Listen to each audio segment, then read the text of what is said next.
where does it leave the team that they beat? Meanwhile, Tampa Tom's coach seemed very impressed with the way his team played yesterday. The rest of us may have some questions. But the good news is we've got all the answers as we get up with you starting right now. On a Monday, hope everyone had a wonderful weekend. What a day it was in the NFL, and we'll be wall-to-wall with you on that. It is Greeny and Rex Ryan here at the Seaport, and our regular Monday crew is ready to go. Orlovsky's in Bristol. Ryan Clark is ready to roll this morning, as well as we begin with what was the game of the day yesterday, the debut of the night. Saints, Eagles, and it's Jalen Hurts making his first career start. Supposed to be the sacrificial lamb against a great New Orleans defense. Doesn't go that way. Dan, we're scoreless. On a fourth down, we're scoreless no more. Yeah, I love it. He's going to get all-out pressure, someone right in his face. He gets the ball out with a little bit of touch on it, back shoulder fade, touchdown Eagles, and then they get pressure off their right side. They shut it down, and then Miles Sanders right before the half has that huge running lane, touchdown Philadelphia.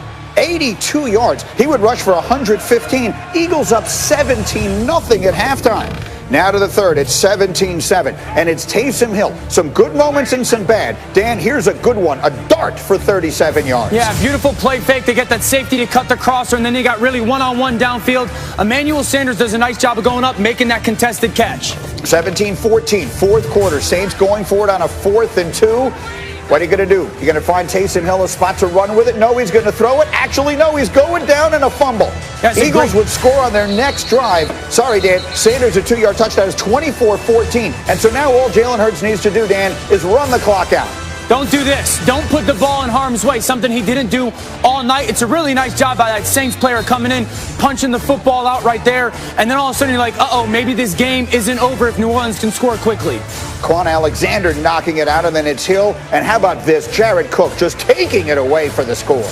Beautiful job of giving Cook a chance. You know, he's matched up on that linebacker. Just give him the opportunity to reach back and make that catch.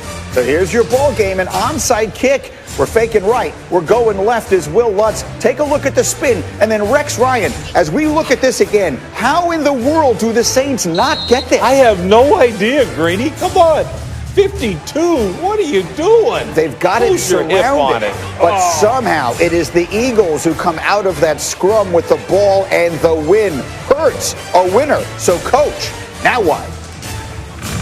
Kind of gave us a spark as a team that I was looking for, and I think we were looking for as a team. But you know, this win today is not about one guy.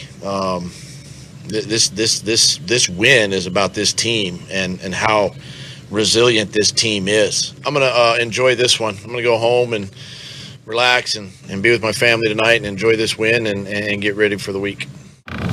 All right, so with all due respect, the idea that this isn't going to be about one guy is wishful thinking. And so, Dan Orlovsky, I will start with you. Who starts at quarterback for Philadelphia next week? Oh, Jalen Hurts. That's an easy question. You know, Doug Peterson said that he needed a spark on their offense, and Jalen Hurts gave him that. I'd argue he was a consistent flame for that offense. Jalen Hurts was the difference for the Philadelphia Eagles yesterday. Now, listen, yes, that was the best coached that they have been all year with the way they ran their RPOs and the way they schemed guys up to get open. Most of their offense was run game or the quarterback outside of the pocket, and the defense played really good. But Jalen Hurts was outstanding.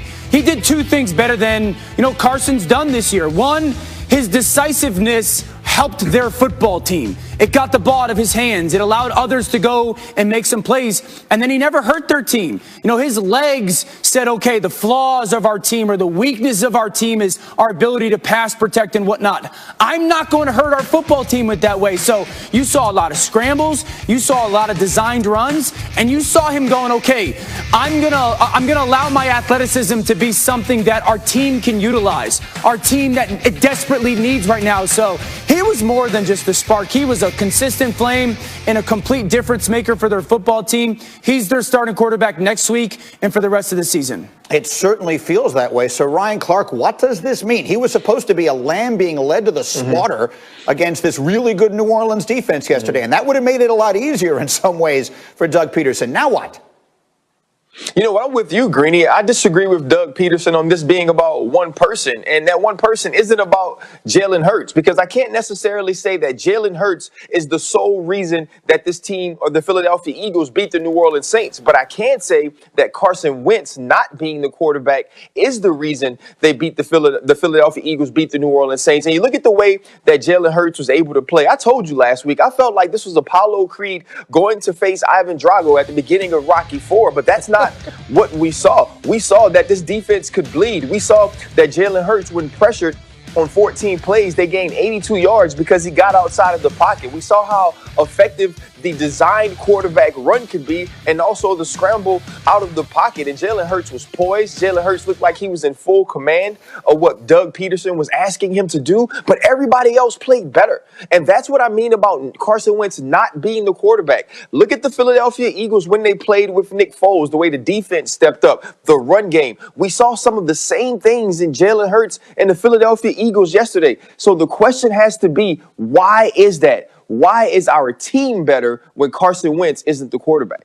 Well, that is a question they're going to have to get answered. I will come back to you on that one in a minute, but I did want Rex to ask you, because you had some questions about Jalen Hurts, and you weren't alone. What did he show you yesterday? Man, everything. It starts, first off, this is a team win. I get it, what Doug Peterson's saying, but it was inspired by one man.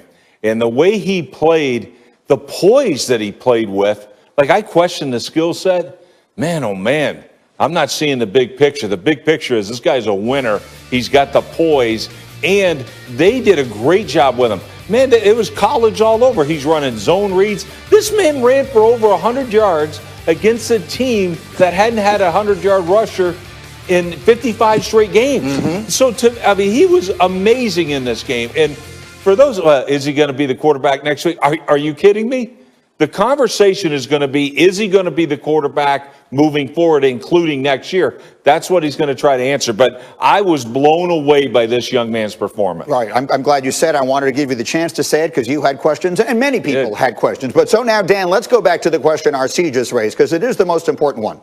This is the second different quarterback who, if you just sort of lined them up in a draft, would go well after Carson Wentz would go, who has just elevated this team. And Nick Foles elevated this team, and now in this 6 quarters or whatever it has been, Jalen Hurts has done the same. What does that mean for Carson Wentz? Yeah, I think, first of all, the thing directly is there's something that we don't see going on with Doug Peterson and Carson Wentz.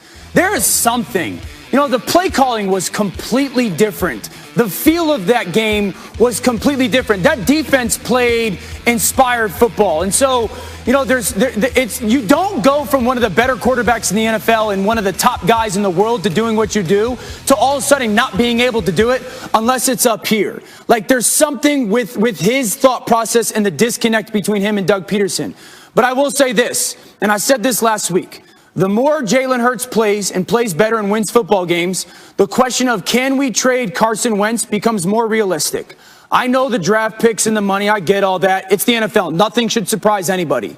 And then 2, if people in that organization believe that the draft pick of Jalen Hurts affected Carson Wentz and Jalen Hurts continues to play well, how do you have both of them on your team at the same time next year? I don't see how that's even remotely possible. So yesterday was great for Jalen Hurts. It was incredibly concerning for me when it comes to Carson Wentz. Well, RC, I can hear you agreeing. I'd love to hear your thoughts. It felt a little bit like the beginning of something yesterday. Did it also feel maybe like the end of something? You know what? You don't necessarily know if it felt like the end of something, but it started to move that ball toward that way. Because think about it. Before this game, what we thought was Doug Peterson said, I made this decision for a week. It felt to me like the Philadelphia Eagles knew they were going back to Carson Wentz at some point very soon, that Carson Wentz was the future of this team. But when you watch your team play inspired football, when the offense runs more smoothly, when the quarterback that you insert is smarter than your starting quarterbacks, makes better decisions than your starting quarterback, you start to wonder. And so now as the weeks stack and you get farther away from watching Carson Wentz bring this team to a point to where they had no chance to make the playoff, you start to think, okay, we have to move away from him. We got a guy. We have a dude who can take the throne and be a better player for this team. And so now as Carson Wentz sits on that bench and as you see him mope and as you wonder, can he be a good teammate? Dan is absolutely right. Can we have these two dudes in the same quarterback room? All right, so I want to talk much more about this as we go, but oh, by the way, the Saints, who a week ago we were all saying, oh, they're the best team in the world, all of a sudden they lose a game that I think they won't feel really good about. What was your number one question coming out of that, Rex Ryan? Where was the quarterback designed runs? You know, I wouldn't have been surprised that a quarterback ran for 115 yards in a game. I just thought it was going to be Taysom Hill. I never saw it. We all know we saw Daniel Jones have two, great quarterback runs against this team. My big question going in here is Philadelphia can't stop the design runs. And I just was shocked that we never saw them. Yeah. I mean, look at that stat from Hembo up there really quick, RC, because I know you had a thought on this as well. Yeah, so it's not about getting Drew Brees back. It's about Sean Payton getting out of his ego, about Sean Payton to stop trying to prove to us that Taysom Hill is a regular quarterback, is a traditional quarterback. Let him run. Let him use his legs. The dude is built like the best tight end in football. He looks like George Kittle, and you are trying to make him Joe Montana. Allow Taysom Hill to use his athleticism. The blueprint is there. You saw the blueprint against you. What Jalen Hurts did is what Taysom Hill should do week in and week out. And as long as they don't try to do that, they are hurting this team. And Taysom Hill isn't a guy that can win you big-time football games. I mean, such an interesting game on both sides. I'm going to come back to it, I promise, because there's more I want to say about it. But let me move forward, because it was a huge day. As we go through the storylines, the NFC has a new number one seed, and its quarterback is Aaron Rodgers, who threw for 3 touchdowns. Packers beat the Lions. Rodgers passing Patrick Mahomes for the best total QBR in the NFL. We have complete highlights of that one coming up. Phillip Rivers, meanwhile, threw for nearly 250 yards, 2 touchdowns. Colts beat the Raiders. Indy now tied with Tennessee atop the South. The Titans have the tiebreakers. And the AFC has a new top seed as well, with the defending champion Chiefs overcoming a 3-interception game from Patrick Mahomes to beat the Dolphins, Kansas City clinching the AFC West. And they are the number one seed because of this. Buffalo, Pittsburgh. Nothing like Buffalo in August.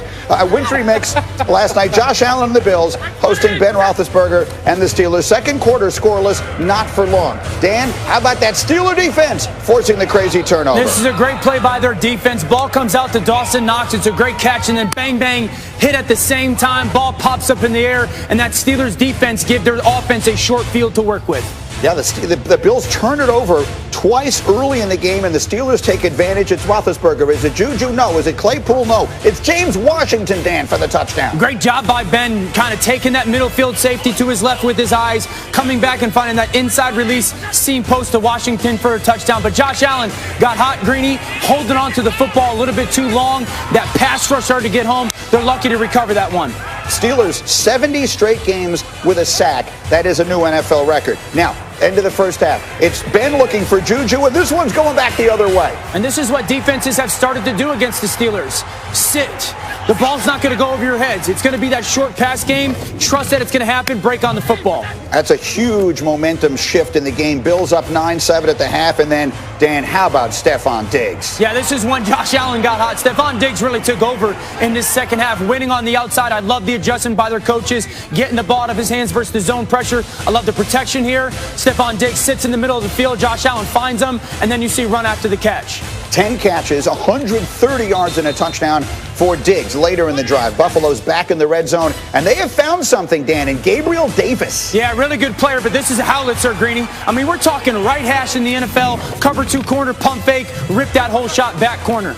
Just like that, it's 23-7 Buffalo. Ben trying to bring him back. That's Juju Smith-Schuster, and they would get the 2-point conversion, so it's 23-15. Now it's Roethlisberger going to take a shot, Dan, but this one's going to be all she wrote on the pick. Yeah, he's just late coming backside to really 3 or 4 in the progression. It's a great play by the corner to find that ball, track it, Levi Wallace, and make that pick. That's just an underthrown, poorly thrown football by Big Ben. And so it is the Bills with a statement win. They look so good, and the Steelers, who 10 days ago were unbeaten, all of a sudden have lost consecutive games. And I will start with my resident former Steeler, Ryan Clark. What is the number one most important thing people should be thinking about Pittsburgh now on a losing streak? People should not be surprised at the fact that they lost to the Bills. I mean, this was a game that they were supposed to lose. They played the better football team at this point of the season. And so the Pittsburgh Steelers fans, the organization, you have to start getting concerned, one, about what your playoff seeding is going to be, because now you'll have a tiebreaker loss against the Buffalo Bills if you happen to lose 3 games and they continue to win. The other thing is, which one of these teams that are playoff teams can you beat in the first round? Yeah. The conversation has totally changed. The narrative has totally changed. It was, can this team challenge Kansas City to be the AFC champion? Now it's trying to figure out which of the other 6 teams they can actually beat. This team is beat up on defense. There's no creativity on offense. There's no explosiveness on offense. When you look at the way that they were stopped in the run game, you thought that getting James Conner and Marquise Pouncey would help with that. Deontay Johnson early drops again, and now all of a sudden, where's Chase Claypool down the field? Where's James Washington? And we all know what Juju Smith-Schuster is. This team was predicated on this defense being dominant. You can't lose the Bushes of the world, the Bud Duprees, the Vince Williams, the Spillanes, the Joe Haytons, and think that you can stop a team as explosive as the Buffalo Bills with the quarterback playing as good as anybody's playing in the league. They were supposed to lose this game. They lost this game, and they should be extremely happy